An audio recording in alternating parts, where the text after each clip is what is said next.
நம்ம எப்போ ரொம்ப இன்ஃபெக்ஷன் இருக்கோ அப்போ உஷ்ணமான பொருட்களை சாப்பிடக்கூடாது.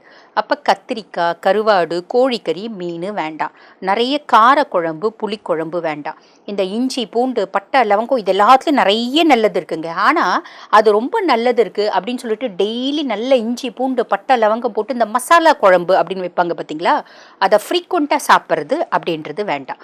தண்ணி ஒரு நாளைக்கு 3 லிட்டர் தண்ணி கம்பல்சரி குடிக்கணும்.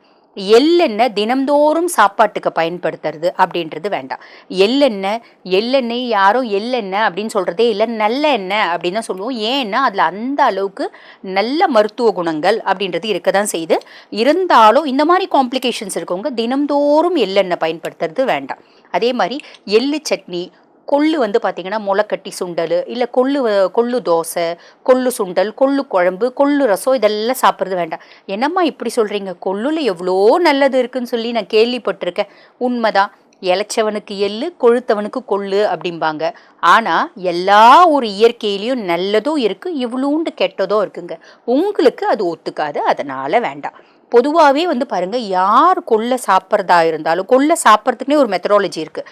1 ஸ்பூன் கொள்ளு அப்படின்னா 2 ஸ்பூன் பச்சை பயிறு இல்லைன்னா சிறுபருப்பு அதோட தான் நம்ம சாப்பிட்ணும், அதனோட உஷ்ணத்தை சமன்படுத்துறதுக்கு. புரியுதுங்களா? அப்போ நீங்கள் அதை அவாய்டே பண்ணிவிடுங்க பெஸ்ட்டு. இதெல்லாம் வேண்டாம். நிறைய ஊறுகாய் சாப்பிடுவீங்களா, கம்மி பண்ணிக்கோங்க. சாப்பிடாமல் இருக்கிறது நல்லது. அப்படி சாப்பிட்ணும் சும்மா டேஸ்ட்டுக்கு கொஞ்சமாக எடுத்துக்கோங்க.